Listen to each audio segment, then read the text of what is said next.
Alright everyone, what a goddamn wild ride the debates have been so far, and the election in general.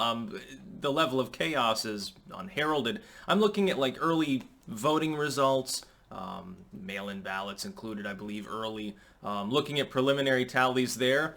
It's such a mixed bag, it throws the entire election into total uncertainty because in some states it looks like Trump is well ahead of where he would be in polling. Like it's a 50-50 shot apparently in early voting results in parts of Michigan.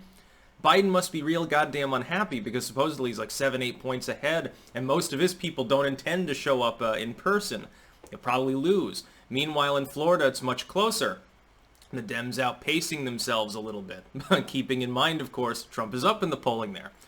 I don't know what's going on. We need far more numbers, and we're definitely going to have to wait till the debates are over in this election. Like before, even before the debates were over, I could pretty much call it.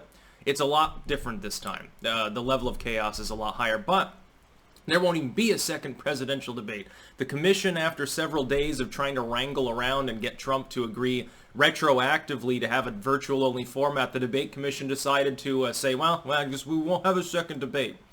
This definitely benefits Biden because Biden doesn't want to have to debate. He'd love a digital-only format. That's fine because he can be in his fuzzy bunny slippers in his office. He'll have a teleprompter and an earpiece and staff behind him whispering to him of what to say. And he'll have like flashcards and everything else. That way he can be more coherent. Biden would have cheated. That's a guarantee. And then we found out literally the other day the would-be moderator. So this is why Trump doesn't lose that much by not going, because obviously it would have, as Admiral Akbar would say, it's a trap. The debate moderator, Steve Scully from C-SPAN, apparently, when Trump was rambling about him, I suppose, he meant to DM Scaramucci, you know, the moocher, the one that Trump fired after like 2 days because he was nuts. The one that's got massive Trump derangement syndrome, and he does it for opportunistic reasons. He's making money primarily. I think he has a shitty podcast or something that probably has a fraction of my audience, and it's not saying much for someone who supposedly is big in D.C.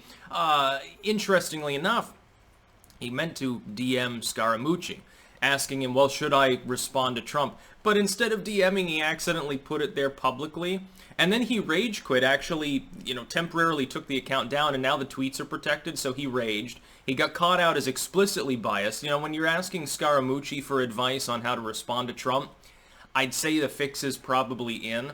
Trump loses nothing, therefore, by not being on a debate stage, especially a virtual one, where the moderator would have been 10 times more crooked than Chris Wallace. There wouldn't have been a fair debate. And this comports to the exact reality expected, by the way, by every Trump fan. At the end of the day, though, the American people lose the opportunity to have the spectacle of Trump going apeshit. The Pence-Harris debate was more informative, certainly was more quiet, and you get more out of it in the sense of actual policy. It's like the vice presidential candidates are the ones making the policy for the presidents at the moment. Trump and Biden are basically personality figures, figureheads, so to speak, with the policy coming from others. And in part, that is how a president operates. And that's fine. I think that it's more of a globalist cabal on the Biden end, whereas Trump, my hope is he's reasonably independent, but he has advisors and so forth. And Pence should be a major integral part of that because he's able to deliver himself in a way that Trump can't. That being said, the fact that there's not even going to be a second debate, this actually changes the odds making a little bit. Because, of course, what I said is that because Trump is clearly superior to Biden in the spoken sense, despite his occasional incoherency, he gains half a point in the national polling on average from the debates. And he did from the first debate. He rose half a point. He's now solidly there. He went a little bit past that, reverted, and now he appears to be stable and slowly rising again. My expectation, if there's no debate, there's no bump from the debate. So that shaves a half a point off of Trump, ultimately, at the end of the day. I wouldn't be surprised if they attempt to make an excuse to cancel a third debate. I really wouldn't. They're saying, well, Mr. President, he has the COVID, we're concerned about it. The debate was scheduled in such a way that it would have been past the threshold for isolation under COVID guidelines issued by the CDC. The fact that they unilaterally decided to move to a digital-only format when they could have just had no audience and a plexiglass shield like they had with Pence and Harris. The fact that they weren't willing to give a reasonable accommodation for two candidates is not just Trump. Biden also agreed to appear on stage in person at a physical venue in order to debate the President of the United States. With the legacy media not even attempting at this point to pretend to vet Joe Biden, that was really the one last chance that the American people get to see what Biden's about in any sense anyway. He's not holding actual campaign rallies.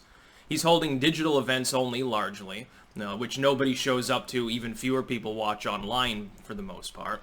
He has no real platform. He has it on his website, but then contravenes himself constantly, to the point where Harris has to basically flesh out what the candidate believes in. The debates are really the only time when Biden is unscripted, and the only time when he can potentially make a mistake. Of course they canceled the debate. And I predicted months ago that they would attempt to do the digital-only format. What happened is that they were like, well, maybe Biden can make it. We'll just dope him up to the eyeballs on amphetamines or something beforehand. Then they saw that Biden really doesn't do well on the debate stage. Even when Trump whirlwinds around incoherently, he still manages to effectively win the debate. And they got concerned, and then they're like, oh, thank God the president has the sniffles. That means that we can move to a digital format so Biden can have all sorts of help that Trump clearly wouldn't have. They wouldn't even let him check the candidates for earpieces. The Biden camp wouldn't even agree to a cursory check for a wire before the first debate. How much more sleazy and cheesy would it have been at a second debate? And in a digital-only format. You watch. There will be at least some people that try to either get the third debate canceled, or change the rules to such an inordinate degree that Trump refuses to deal with their last-minute rule changes in order to have a prelude to try to at least make it digital, if not cancel outright. Again, Chris Wallace, essentially a never-Trump Republican, was the first moderator. Trump effectively was debating him for half of the first debate.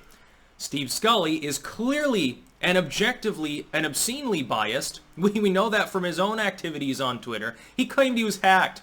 Oh, my account was hacked. And then when people pointed out, no, you weren't, that's a pile of fucking bullshit, he locked things down, he took his toys and went home, and now he'll spend the next few days not tweeting, I guess. He'll be in damage control mode. Well, the story, the headline will be the second debate canceled. CNN's not going to report on the fact that this particular individual from C-SPAN was obscenely biased, and that Trump was completely right to distrust the debate situation anyway. Why did the debate commission actually allow someone with that kind of bias to even be a moderator? It doesn't make any real sense at all. That'd be like if they had Rush Limbaugh as the moderator. Of course, Newt Gingrich is going to be the next debate moderator. We're going to get Rick Santorum in there. We're going to get Savage. Ted Nugent's going to moderate the third presidential debate. Don't you think people on the left would say, hey, that's not fair? It doesn't make a whole lot of sense.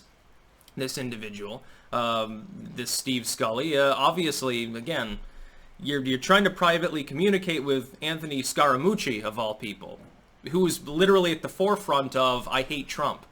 It's literally everything he posts. He's a one-trick pony. There is nothing else there. It is Trump Derangement Syndrome, the Twitter page, and syndicated podcast. That's basically what he boils down to. And he was going to be the debate moderator. He's probably pissed. Because he would have loved the opportunity to sit there and do what Wallace did, only on steroids, which is essentially help Biden to debate Trump. Guide him along. Gentle him along like a little kid, because he has the mentality of a little kid, because he's got severe Alzheimer's at this point. And again, they have to dope him up on probably 5 or 6 different medicines to keep him reasonably stable and coherent. Make sure that he doesn't have an oopsie boo-boo moment. Put on his helmet and his knee pads for him, and that's what the campaign has to do for Biden anyway. They won't even let him take reporters' questions. He never takes off-the-cuff questions. Anytime he's in an interview, it's a fluff piece, and even then he fucks up.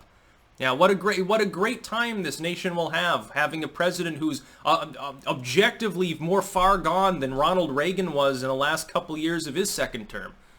I remember people in the left at the time, they were very worried about that. They're like, we've got a Cold War going on and an arms buildup, and we got this dude leading the country who's old and kind of out to lunch. Now, first term Reagan was coherent. By the time he was debating in 1984, he was already not the same person. He was beginning to get a little more out of it.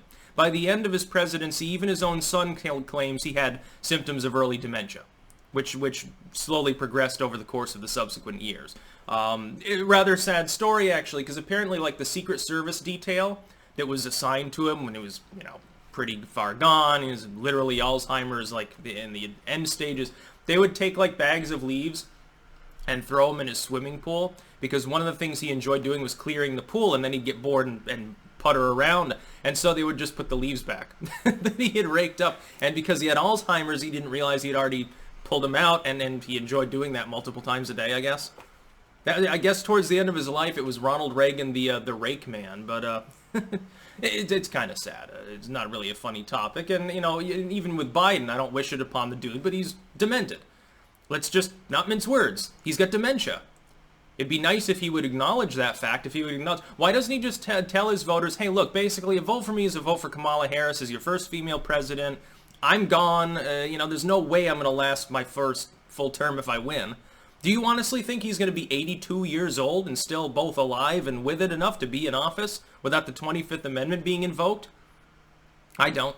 I don't think that at all. I think there's a virtual 100% chance he would die in office. He's had 2 fucking brain aneurysms, dude. If he gets COVID, he's got like a 20% death rate because of his comorbidity.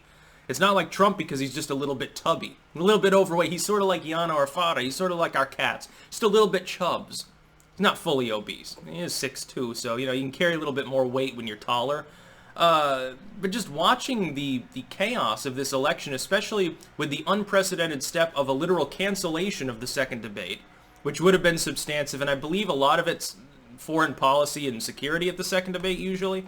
That's more of the foreign issues and war thing, as opposed to COVID response, economics, job plans, climate change. It's the first debate, and then the third is more rigorous. It's more like everything together. Hopefully there'll still be a third debate. I enjoyed the first one, most of it. It got a little bit boring after a while, but the only redeeming value to it is watching Trump insult people and spar with the moderator. I hope I get to see it again, because it'll be the last time we get to see it, of course. Whether Trump wins or not, he's not going to be seeking re-election again. He either can or he'd be way too old at that point.